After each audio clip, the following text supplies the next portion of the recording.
Shalom, bertemu kita kembali di ibadah rumah kita masing-masing. Sebelum kita mendengarkan firman Tuhan, mari kita berdoa terlebih dahulu.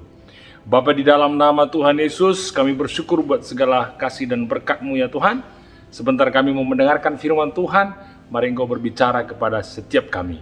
Dalam nama Yesus kami berdoa dan mengucap syukur. Haleluya. Amin. Saudara-saudara yang diberkati Tuhan, pada hari ini saya ingin membagikan firman Tuhan dalam Yesaya 55 ayat 8 sampai 9. Sebab rancanganku bukanlah rancanganmu dan jalanmu bukanlah jalanku. Demikian firman Tuhan.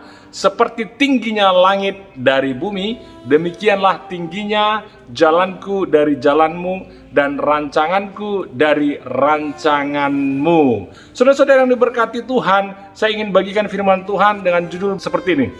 Jangan pertanyakan caranya, tetapi percayalah dan nikmati hasilnya.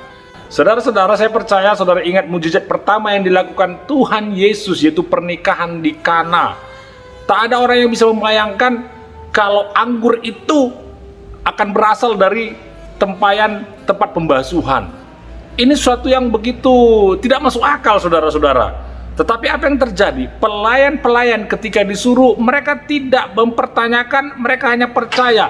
Saudara bisa bayangkan bagaimana mereka mengangkat air dari tempat pembasuhan kaki, pembasuhan tangan itu. Dia tidak tanya, kapan ini jadi anggurnya? Kapan ini jadi mujizatnya? Tetapi dia percaya saja. Karena rancangan Tuhan bukan rancangan kita. Karena jalan Tuhan bukan jalan kita. Itulah mujizat yang dilakukan Tuhan. Kita lihat juga bagaimana kisah dari Lazarus. Ketika pada waktu itu Marta dan Maria mengatakan kepada Yesus bahwa yang engkau kasihi sedang sakit.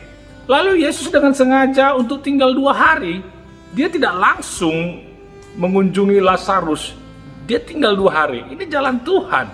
Lalu apa yang terjadi? Dikatakan di ayat 15, ya, di ayat 15 dikatakan saudara apa dalam Yohanes pasal 11 ayat 15, tetapi syukurlah aku tidak hadir pada waktu itu, sebab demikian lebih baik bagimu supaya kamu dapat belajar percaya. Marilah kita pergi sekarang kepadanya. Karena pada awalnya Yesus berkata bahwa penyakit ini tidak akan membawa kematian, justru ini akan membawa kemuliaan bagi anak Allah.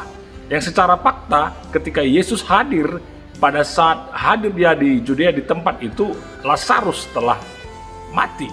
Tapi Yesus melakukan mujizatnya. Artinya Yesus ingin kita percaya, saudara-saudara. Percayakan kepada dia dengan caranya, dengan jalannya. Karena semua mujizat, semua hal-hal ini akan membawa kemuliaan kepada nama anak Allah.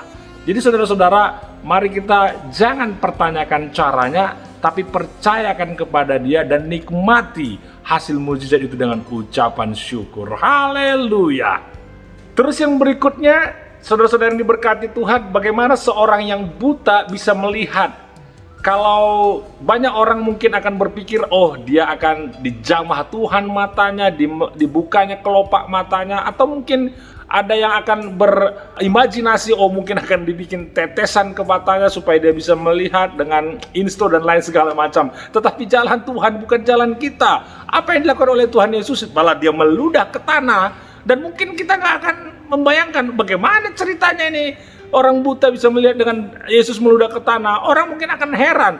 Tapi ketika Yesus meludah ke tanah, dia ambil tanah yang sudah bercampur ludah itu, lalu dia oleskan ke matanya. Ini sesuatu yang tidak masuk akal, saudara. Sesuatu yang tidak ada logikanya. Tetapi apa yang terjadi? Mukjizat terjadi, saudara. Orang buta itu melihat ketika Tuhan menaruh lumpur itu ke matanya.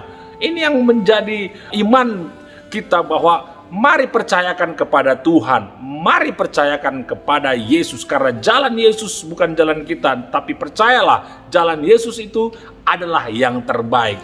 Jemaat Tuhan, jika engkau mengalami permasalahan, jika engkau sedang di dalam kegalauan, mungkin engkau sedang mereka-reka cara bagaimana Tuhan nanti menyelamatkan engkau. Oh mungkin pertolonganku dari si Anu. Oh mungkin nanti si B kirim berkat, si C kirim begini. Mungkin si Anu nanti akan memberikan solusi yang terbaik. Tapi saya mau katakan, jangan andalkan manusia. Jangan andalkan pemikiranmu. Seperti Alkitab berkata, terkutuklah orang yang mengandalkan kekuatannya.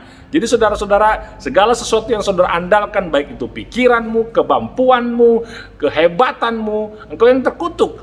Tapi firman Tuhan, diberkatilah orang yang mengandalkan Tuhan. Yang menjadi sikap kita saudara-saudara adalah supaya mari kita percayakan kepada Tuhan. Dengan jalannya Dia, jangan pertanyakan caranya, percaya saja dan nikmati hasilnya dengan ucapan syukur. Jemaat yang diberkati Tuhan, saya ingin berdoa kepada engkau jika engkau mengalami permasalahan, jika engkau membutuhkan solusi, percayalah hal-hal yang tak terduga akan terjadi. Engkau akan berkata, wah, aku tidak berharap tadi begini jawabannya. Wah, ini sesuatu yang begitu tidak masuk akal. Tapi mujizat itu yang terbaik. Saudara-saudara, izinkan Tuhan bekerja di dalam hidupmu, izinkan Tuhan berkarya di dalam hidupmu, karena rancangan Tuhan lebih hebat dari rancangan kita, karena jalan Tuhan lebih hebat dari jalan kita. Bapa, di dalam nama Tuhan Yesus, aku berdoa Tuhan, supaya setiap umat Tuhan yang memiliki permasalahan, aku berdoa supaya Tuhan yang memberikan solusi dengan caranya Tuhan. Biarlah sikap kami percaya dan menikmati mujizat dan menikmati jawaban yang daripada Tuhan dengan caranya Tuhan. Terima kasih, dalam nama Yesus kami berdoa dan mengucap syukur. Haleluya.